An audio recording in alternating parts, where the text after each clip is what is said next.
할렐루야. 계속해서 지난주에 이어서 사무엘상 3장 1절부터 10절까지 말씀을 중심으로 실로의 오명이라는 제목으로 계속 말씀을 전하도록 하겠습니다. 지난주에 우리는 실로가 예루살렘 이전에 하나님이 예루살렘보다 어떻게 보면 더 큰 꿈과 마음을 가지고 시작됐던 것이었는데 궁극적으로 후세대에는 어떤 오명의 상징으로, 그래서 예루살렘이 바벨론 포로로 끌려가기 직전에 그 상황에 대해서 예레미야를 통해서 하나님이 말씀하실 때도 바로 실로와 같이 예루살렘을 그렇게 잿더미로 만들겠다고 그렇게 말씀할 만큼 영광스러운 이름이어야 될 실로가 그렇지 못한 수치스러운 오고 오는 세대 가운데 수치스러운 그런 도시로 기억되는 그런 것들에 대해서 우리가 생각해 봤습니다. 그러면서 그 중심에 그 발기에 보면 바로 거기에 지도자의 그 레위인들, 그리고 지도자였던 그 엘리의 그 모습 속에서 그러한 그 실로의 그런 수치스러운 그 원인들을 또한 보게 되었다고 말씀을 드렸습니다. 그래서 지난주에 그런 한 단면을, 엘리 지도자였던 한 단면에 대해서 한 사람 사무엘이 하나님 앞에 부름받는 그 장면 가운데 또 한 어두운 그 엘리의 그런 모습을 보게 되었습니다. 그것은 그 사무엘이 하나님 앞에 부름받는 장면을 통해서 엘리, 특히 그 말리안의 엘리가 어두운 그 삶으로 실제 결국 이제 그 아들들과 이스라엘 백성들이 법궤를 앞세우고 그 블레셋과의 전쟁, 에베네셀 아벡 전투를 통해서 3만 명 이상이 죽임을 당하고 법궤를 빼앗기는 그런 수치스러운 이스라엘, 어떤 면에서 보면 나중에 사울이 이제는 블레셋과의 전쟁에서 대패를 하지만 후에 있을 사울이 블레셋에게 이제 전쟁에서 대패를 당하는 건 사실 그때는 사실은 이제 회복 불능 상태 직전까지 사람들이 다 보기에는 이스라엘은 다 망했다고 생각되는 그런 그 상황이 어떻게 보면 사울 때는 어떻게 보면 더 심했을 수도 있죠. 그러나 그 사울 때 후에 있을 사울이 블레셋과의 전쟁에서 길보아산 전투에서 패배하는 그것 이상으로 이제 이스라엘이 실로에 있던 이스라엘이 블레셋과의 그 에베네셀 아벡 전투에서 실패한 것은 그 이상으로 회복 불능의 그런 상태였습니다. 바로 그렇게까지 가게 된 그런 그 이유의 그 중심에 엘리라는 제사장이 많은 사람들 중심에 있었던 것을 보게 됩니다. 그런데 바로 그 어제 지난번 그 엘리와 그 사무엘의 부름을 통해서, 그러나 엘리 그렇게 마지막 삶이 수치스럽게 끝났던 엘리 자신과 가물했지만, 그러나 과거 어느 시점에는 엘리도 그렇지 않았다. 엘리라는 사람도 사무엘이 오늘 처음 하나님 앞에 부름받을 때, 그리고 사무엘이 그 위에 가는 곳마다 하나님이 그의 입에서 나온 말이 하나도 땅에 떨어지지 않겠다는 말이죠. 물론 그 말 속에는 사무엘이 그 말을 오해하면 안 되죠. 사무엘이 뭐 마음대로 하는 말마다 다 그대로 된 것이 아니라 사무엘이 그 말을 하는 모든 것 하나하나가 스스로 말하지 않고 주님으로부터 주님이 주시는 그 감동과 주님이 주신 그 뜻을 따라서 그가 행했으면 그것을 전제하는 것입니다. 우리가 어떤 사람이 뭔가를 말했을 때 그 말대로 다 된다고 할 때 우리는 자칫 조심할 것이 그 사람이 굉장히 대단한 것처럼 그렇지 않습니다. 그 사람이 굉장히 대단해서 그런 것이 아니라 그 말씀이 하나도 땅에 떨어지지 않고 하나님이 이루셨다는 그것은 하나님으로부터 나온 말씀이에요. 예수님이 어떤 말씀을 하시고 어떤 일들을 행할 때 그 말들이 모든 것이 다 예수님도 땅에 떨어진 것이 하나도 없지 않습니까? 그런 모든 것들은 뭐냐면 예수님이 모든 행동 하나하나 말 하나하나를 할 때 스스로 하지 않고 오직 아버지께로부터 받은 그 일을 따라서 주님이 했기 때문에 예수님이 하시는 그 말씀을 아버지께서 책임을 져주시고 그러니까 사무엘이 그 말이 하나도 땅에 떨어지지 않은 것도 물론 그 자체가 굉장히 위대하고 대단한 거죠.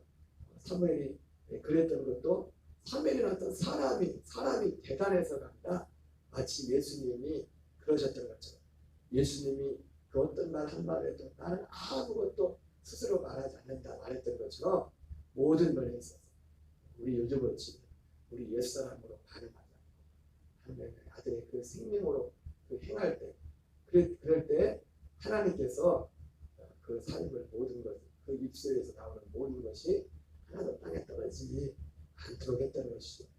그게 사무엘의 모습, 단지 사무엘에 대해서 그렇게 나오지만 엘리에 대해서 그런 부분이 성경에 하나도 안 나오죠. 그러나 엘리도 과거 언젠가는 그 사무엘 같은 그런 시기가 있었다는 것을 우리는 오늘 사무엘이 부름받는 이 장면을 통해서 보게 된다. 왜요? 세 번씩이나 하나님이 사무엘을 부를 때 사무엘은 한 번도 그런 주님의 부르심의 그 소리를 들은 적이 없기 때문에 엘리가 부르는 줄 알고 저를 부르셨습니까? 하고 엘리에게 갔지. 그 하나님이 부르는 줄을 몰랐어요. 그러자 엘리가 처음엔 몰랐죠. 처음엔 생각하지 않다가 세 번째 그런 일이 있었을 때 사무엘을 향해서 사무엘아 하나님 너를 부르는 것 같구나. 다음에 또 그 소리가 들리면은 하나님 내가 여기 있습니다. 저를 부르셨습니까? 말씀하십시오. 이렇게 말하라. 이렇게 가르쳐줬던 것은 바로 과거 언젠가 엘리가 사무엘과 같은 때 그 어떤 시점에 주님으로부터 부름받은 주님의 음성을 받은 주님이 부르신 그 부르심의 순간에 있었던 것은 그 부르심의 순간뿐만 아니라 어느 시기까지인지 모르겠지만 그 엘리의 그 삶 가운데 사무엘과 같이 그의 입에서 나오는 그 말이 하나도 땅에 떨어지지 않게 했던 사무엘이 그랬던 것처럼 엘리도 그런 때가 있었단 말이에요. 여기에서 우리가 어제도 요한계시록 2장의 말씀에 처음 사랑을 가지라고 이렇게 말씀했지만 우리는 항상 우리가 은혜를 받는 것 지난번도 그런 말씀했지만 사람이 세상에서도 우리 어떤 정상에 올라가는 것도 쉽지 않습니다. 그러죠? 이걸 다른 면을 표현하면 하나님이 전하신 그리스도께서 전하신 이 복음의 진리를 듣고 정말 이것을 믿는 것도 믿고 이것을 정말 우리가 열매를 맺는 이 복음 안에서 열매를 내는 것도 쉬운 것이 아니지만 이건 못지않게 더 어려운 것이 뭐냐면 우리가 마지막까지 이 믿음의 진리 가운데 이 생명의 진리 가운데 하나님 이것은 어떻게 보면 더더욱 힘든 것입니다. 스포츠 세계에서 챔피언들이 정상에 올라가기는 정말 힘들지만 정상에 올라가는 것보다 더 힘들게 뭐냐면 그 자리를 지키는 것이 더 힘든 거죠. 어떤 면에서 보면 우리가 하나님의 이 은혜를 받는 것이 참 어려운 것이지만 어떤 면에서 그러나 이 받은 은혜를 지키는 것이 어떤 면에서 더 어렵다. 이것이 엘리의 삶을 통해서 보게 됩니다. 마치 엘리는 일찍이 어제 우리가 함께 읽었던 요한계시록 2장의 말씀처럼 내가 어디서 떨어진지를 생각하고 회개하여 처음 사랑을 가지라 말씀했던 것처럼 엘리에게 그러한 하나님의 엘리에게 그런 어떤 시기가 필요했을 겁니다. 물론 엘리가 이런 상황에 뒤에 보면 알겠지만 엘리 이제 곧 이 사무엘을 통해서 예언된 그 말씀도 엘리 가문에 대한 하나님의 심판에 관한 말씀. 실제로 그리고 얼마 있다가 아벡 에베네셀 전투를 통해서 엘리 가문이 완전히 엘리의 두 아들도 죽고 그 며느리도 아기를 낳다가 이제 그 아기의 이름을 이가봇이라 하나님의 영광이 떠났다 그렇게 말하고 그렇게 끝나고 엘리도 이제 그 소식을 듣고서 이제 의자에 앉아있다가 고꾸라져서 죽지 않습니까? 이러한 일이 있기까지 어느 한순간에 그 일이 된 것은 아니에요. 마치 여러분, 우리가 하나님이 우리의 삶에 이런 일들을 행하실 때는 어느 한순간에 한 것이 아니에요. 근데 엘리에게는 그런 내용들이 많이 나죠. 그래도 그럴 것이, 왜냐하면 엘리가 중시가 아니기 때문에 그런 내용까지 성경에 쓸 필요는 없죠. 그러나 우리가 상상해 보건대 엘리에게 일어난 이런 일들이 어느 날 갑자기 일어난 게 아니라, 마치 여러분 솔로몬이 처음에는 정말 여디디아라고 하나님께 사랑을 받는 그런 사람이었고, 정말 하나님을 사랑하고 그 꿈에서조차 하나님을 사랑하고 그 중심이 주님을 사랑했는지, 꿈에서조차도 솔로몬이 1000번째 드리고 나서 하나님이 꿈에 나타나잖아요. 생시에 나타나는 게 아니라 꿈꾸는데 꿈에 나타나는데도 꿈속에서도 뭐라고 합니까? 내가 솔로몬아, 내가 이게 뭘 해주려고 했을 때 솔로몬이 그 꿈속에도 하나님의 지혜를 주십시오. 내가 이 임금의 자리에 있지만은 나는 어린아이다. 내가 이 백성들을 다스릴 지혜가 없으니 내 지혜를 달라고. 꿈속에서조차도 정말 그 사람이 하나님을 향한 그 진실함과 하나님을 향한 사랑이 얼마나 순수했는지 꿈에서조차도 여러분, 우리는 꿈에서도 주님이 나타나면 우리는 꿈에서도 그렇게 나타날 줄 믿습니다. 모든 범죄 어쩌면 대사전서장 10절 말씀처럼 자든지 깨든지 주와 함께 살게 하리라. 팽치고 있을 때, 우리가 의식이 있을 때, 의식이 없을 때 잠속에 깊은 잠에 들어갔을지라 우리가 정말 그 중심, 그리스도와 함께 사는 그 삶이 마치 그와 같지 않습니다. 근데 그러한 솔로몬도 나중에 어떻게 됩니까? 아는 이방 여인들과 결혼을 합니다. 어쩌면 이건 정략적인 결혼이죠. 마치 옛날에 우리나라 조선시대나 고려시대의 또 왕들이 정략적으로 어떤 결혼 관계를 맺지 않습니까?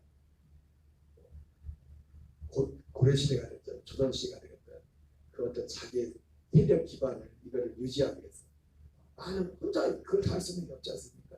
그 주변에 옛날 고려를 따지면 호족 세력들, 그 조선시대 신제 사대부들, 그 사람들의 어떤 정치적 힘 있는 사람들과 그 결혼 관계를 맺는다.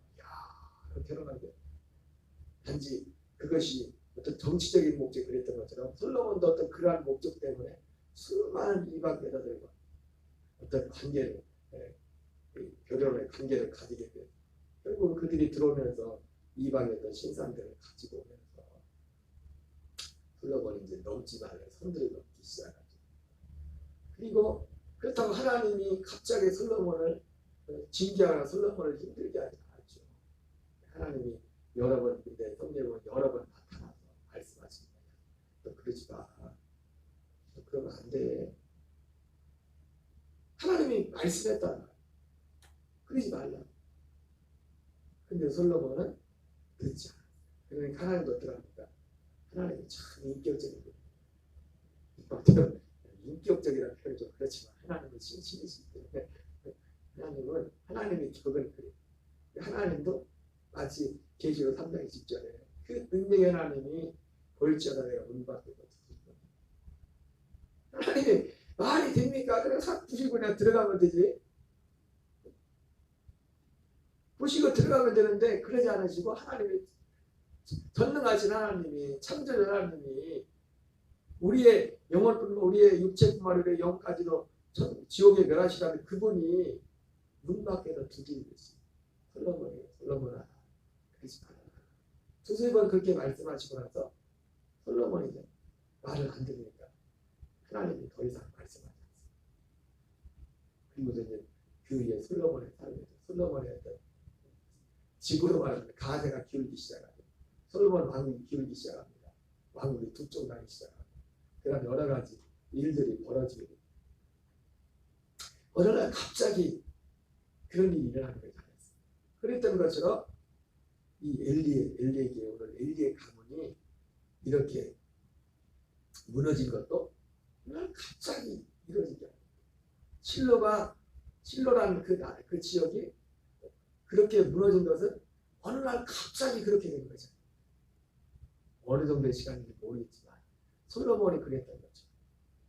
이런 어떤 과정이 있었고 하나님이 그런 과정 가운데서 기회를 주었지만 어떤 면에서 솔로몬이 하나님의 말씀을 무시했던 거죠. 엘리도 그런 면들을 구체적으로 기록을 안 해놨죠. 그러나 이것이 거의 비슷한 패턴으로 함께 가는 것입니다.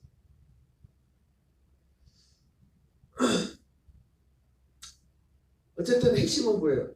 엘리도 과거는 잘 나가는데 그냥 말하면 은혜 안에서 잘 나가는 데가 있었다. 우리가 정말 중요한 것은 과거가 중요한 것은 과거가 중요한 게 왜 그래요? 오늘을 위해서 중요한 오늘을 위해서. 내일에 우리가 바라볼 게 중요한 것은 또 뭐냐면 오늘을 위해서. 우리는 내일을 보면서도 오늘을 살고 어제를 보면서도 어제를 돌아보면서도 어제를 돌아가는 이유는 뭡니까? 오늘을 위해서 어제를 돌아보는 거죠. 내일을 바라보는 목적도 뭡니까? 오늘을 바로 살기 위해서 오늘이라는 주어진 시간 바로 살기 위해서. 그럼 어쨌든 엘리는 그런 과정을 통해서 이런 어떤 자리까지 엘리 한 사람을 끝나는 것이 아니라 이스라엘과 실로의 그런 운명이 그를 통해서 함께 갔던 것을 보게 됩니다. 어디서 떨어진지를 생각하고 회개하여 처음 사랑을 가지라. 말씀은 그런 항상 그런 모습, 결국 사실 에베소 교회도 결과론적으로 볼 때 그것을 하나님의 그 말씀에 온전히 순종하지 못하지 않습니까? 그래서 결국은 에베소 교회 자체가 에베소 교회뿐만 아니죠. 에베소 교회와 지금 가보면 터키에는 소아시아 7개 완전 다 책들이가 볼 게 없어요. 결국 기둥 몇 개씩이나 남아있지. 그 영광스러웠던 교회들이 다 기둥만 남아있는 그런 상황이 된 것을 보게 됩니다. 여러분 그러므로 우리는 항상 바울의 말에 맞죠. 두렵고 떨림으로 우리가 구원을 이루어가라 말씀하시고 항상 우리의 믿음의 자리, 우리의 하나님을 향한 그 믿음의 그 태도와 우리가 믿는 바를 항상 돌아보면서 그 자리를 지켜나갈 줄 믿습니다. 엘리 가문이 그렇게 그런 일이 되게 된 것에 대해서 사무엘상 29장 30절에서 구체적으로 하나님이 이렇게 말씀합니다. 우리 같이 읽겠습니다. 너희는 어찌하여 내가 내 처소에서 명령한 내 재물과 예물을 밟으며 내 아들들을 나보다 더 중히 여겨 내 백성 이스라엘이 드리는 가장 좋은 것으로 너희들을 살찌게 하느냐. 이 말씀은 엘리의 그 아들 홈리와 비나스가 그 재물을 사람들이 제사 지내라 실로 성소로 올 때마다 자기들이 먼저 그 재물을 뺏어가지고 좋은 것은 자기들이 취하고 하나님의 어떤 제사를 하나님을 멸시하는 제사 특별히 제사에 있어서 그런 행위들을 하게 됩니다. 행위들을 하게 돼요. 거기에 대해서 말씀합니다. 거기에 대해서 또 그것뿐만 아니라 또 굉장히 안 좋은 것도 있는데 거기에 대해서 엘리가 단호하게 자녀들에 대해서 그렇게 징계하거나 훈계하지 않고 그냥 그 성경에도 보면 그냥 착한 아버지였던 것 같은데 그러지 말아라. 그러지 마. 그런 뉘앙스로 성경이 나오고 있어요. 거기에 대해서 하나님의 엘리에 대해서 너희가 어찌하여 내 처세를 명령한 내 재물과 예물을 받으며 내 아들들을 나보다 더 중히 여겨. 여러분 우리의 중심에 항상 중요한 게 뭐냐면 우리가 육을 입고 있기 때문에 육신의 어떤 관계도 있지만 우리의 삶에서 상당하면 주님이 정말 우리의 삶 속에 가장 소중한 분이에요. 네? 내 어떤 자존심보다 내 어떤 그 무엇보다도 예수 그리스도를 잃어버린 내 마음에서 예수 그리스도를 잃어버리는 그것이 나의 삶에서 가장 큰 수치가 돼요. 근데 엘리는 나보다 더 중요해. 네 아들들을 나보다 더 중요해. 내 백성 이스라엘이 드리는 가장 좋은 것으로 너희들을 살찌게 하느냐. 22장 사무엘상 2장 30절 계속 있습니다. 시작. 그러므로 이스라엘 하나님 나 여호와가 말하노라. 내가 전에 내 집과 내 조상의 집이 내 앞에 영원히 행하리라 하였으나 이제 나 여호와가 말하노니 결단코 그렇게 하지 아니하리라. 나를 존중 여긴 자를 존중 여기고 나를 멸시한 자를 내가 경멸하리라. 여러분 하나님이 어떤 약속들은 변개가 될 수 있습니다. 하나님이 엘리 가문, 이 엘리 가문을 말하면 뭐 제사장가보다 레위 가문에게 약속했던 거겠죠. 하나님이 나 여호와가 말하노라. 내가 전에 네 집과 네 조상의 집이 내 앞에 영원히 행하리라 하였으나 이제 나 여호와가 말하노니 결단코 그렇게 하지 아니하리라. 이렇게 말씀하잖아요. 그죠? 여러분 성경에 보면 예수님이 그런 말씀하잖아요. 우리가 성령에는 영원히 너희를 떠나지 않는다. 이렇게 약속하죠. 그죠? 아치팅으로 뉘앙스가 이 뉘앙스도 하나님이 나 여호와가 말하노라. 내가 전에 네 집과 내 조상의 집이 내 앞에 영원히 행하리라. 이렇게 주님이 약속했단 말이에요. 근데 어떻게 됩니까? 그러나 이제 나 여호와가 말하노니 결단코 그렇게 하지 않는다. 이 말씀은 마치 주님이 성령이 너희 안에 오시면 너희와 함께할 것이 영원히 떠나지 않으라 이렇게 약속이 그거와 사실 똑같은 겁니다. 그런데 그렇지 않을 수 있다는 거예요. 성령님도 우리 안에 영원히 계시다고 알겠지만 우리가 마치 우리의 센텐스가 엘리야 같은 엘리가 지금 이런 엘리의 감을 지금 이렇게 되면 하루아침에 된 것이 아니거든요. 이런 과정을 거쳐서 지금 이런 상황까지 온 것인데 나를 존중해 여긴 자를 내가 존중했고 나를 멸시한 자를 내가 경멸하리라. 그러면서 원인이 이거예요. 언제부턴가 그렇게 된지 모르겠지만 엘리의 중심에 그러니까 그 처음상 주님을 향한 그 사랑의 처음 믿음의 그 핵심의 중심 뭐냐면 주님을 하나님을 가장 소중히 생각하고 가장 귀하게 존중해요. 이것이 그 중심에 자리 잡고 있는데 얼마의 시간이 걸렸는지 모릅니다. 결정적으로 어디서부터 시작했는지 몰라요. 엘리는 알겠죠. 그 감은 본인들 얘기입니다. 그것을 정말 생각해요. 아마도 이런 일들이 다 벌어지고 나서 엘리가 그것을 생각했을지 모릅니다.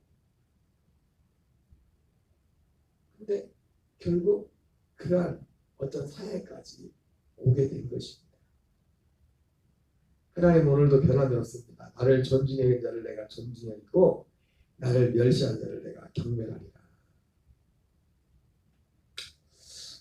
여러분 이 말씀을 통해서 특별히 우리가 궁극적으로 하나님을 존중해 하나님을 이 시대에 하나님을 정말 존중해 여기는 삶의 그 열매는 무엇을 나타납니까?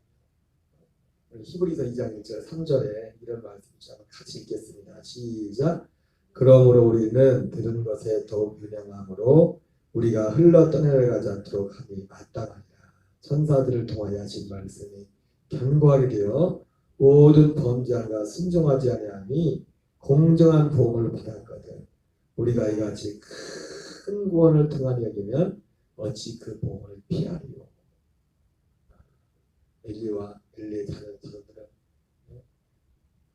천사를 통하여 하신 그 말씀, 그 율법이 결국은 그들이 제사를 멸시한 그것도 그게 어떤 율법을 가려야 되는 것인데 그 순종하지 않으면 결국 공정한 보응을 받아요. 우리가 이 큰 구원을 등한히 여기면 어찌 그 보응을 피하리요.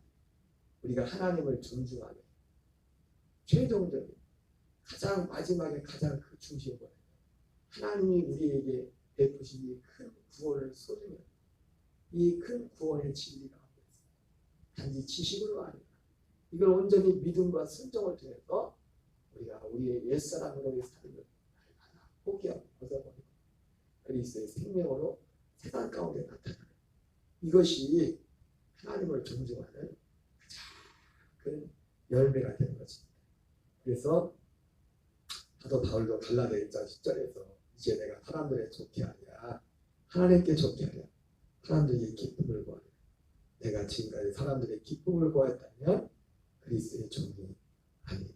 여러분 그 사무엘상 3장에 사무엘이 처음 부름을 받을 때 그런 표현이 나오죠. 1절에 사무엘이 엘리 앞에서 여호와를 섬길 때는 여호와 말씀이 희귀하여 이상이 흔히 보이지 아니하더라. 여호와의 말씀이 희귀하여 이상이 보이지 아니하더라. 이 말씀을 오늘로 갖다 이렇게 본다면 여러분 오늘 이 시대는 우리가 마치 고넬료도 환상을 보고 어떤 걸 들었지만 그것으로 사는 것이 환상을 볼 수도 없고 우리가 들을 수 있지만 이제는 그런 시대가 아닙니다. 하나님은 어디에서 말씀하세요? 우리 안에서 그리스도의 생명 안에서 사랑 안에서 말씀합니다.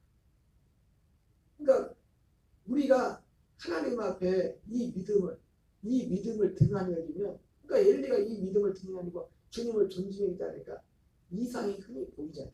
그때 그 이상은 지금으로 말하면 뭐예요? 우리 안에 순간은 우리 안에 나오는 우리 속에서 나오는 믿음과 생명과 사랑이에요. 이것이 엘리 시대로 따지면 하나님의 말씀이 희귀하여 이상이 흔히 보이지 않았다고 했는데 환상이라고 할 수도 있지만 지금 우리가 눈으로 어떤 그 환상을 보면 주님이 이 시대의 핵심이 뭐냐? 우리 안에 그리스도의 생명으로 말미암아 내 생명과 그 사랑과 그 소망이 이상이야. 거기에서 하나님을 사랑하고 거기에서 이웃을 사랑하는 그 역사가 거기에서 나타나는 거죠. 그런데 어느 시점 엘리 시대에 그런 과정을 겪어서 말씀이 희귀하여 이상이 흔히 보이죠. 그런 시대. 그냥 육체로, 그냥 종교적으로, 그냥 옛사람으로 스스로 그냥 그렇게 살아가는 그런 시대가 되어버렸다. 하나님은 우리를 그런 것 가운데서 우리를 부르신 겁니다. 어쨌든 여러분 그래서 우리의 가장 진로를 하나님이 그렇게 치욕스럽게 지금 이 시대는 어떻습니까? 이 시대는 결국 우리가 이 복음에 온전히 순종하지 않을 때, 이 복음에 순종하지 않아 생명을 살지 않을 때 결국 우리의 삶의 열매도 오명의 대명사가 된 실로와 같은 그런 열매가 나타날 수밖에 없어요. 시간은 오래 걸릴 수도 있겠죠. 하루아침에 이렇게 된 것은 아니겠죠. 우리는 결코 오늘 실로와 어쩌면 예루살렘보다 더 영광스러워했던 실로와 그 실로의 마지막 어떻게 보면 제사장 같은 물론 사무엘이 이제 마지막 사사년도 제사장으로 넘어가지만 그 엘리의 어떤 가문을 보면서 우리를 늘 돌아보면서 오직 우리의 믿음이 이 진리와 생명 가운데 온전히 나아가는 저와 여러분 되시기 바랍니다. 오늘 한 날 이 한 날도 결코 우리가 우리 옛사람 인식으로 반응하는 것이 아니라 하나님의 생명으로 오직 믿음과 소망과 사랑으로서 반응하는 성령의 인도 가운데 승리하는 저와 여러분 되시기 바랍니다. 우리 주기도문으로 마치겠습니다. 하늘에 계신 우리 아버지여 이름이 거룩히 여김을 받으시오며 나라의 임하옵시며 뜻이 하늘에서 이루어지는 같이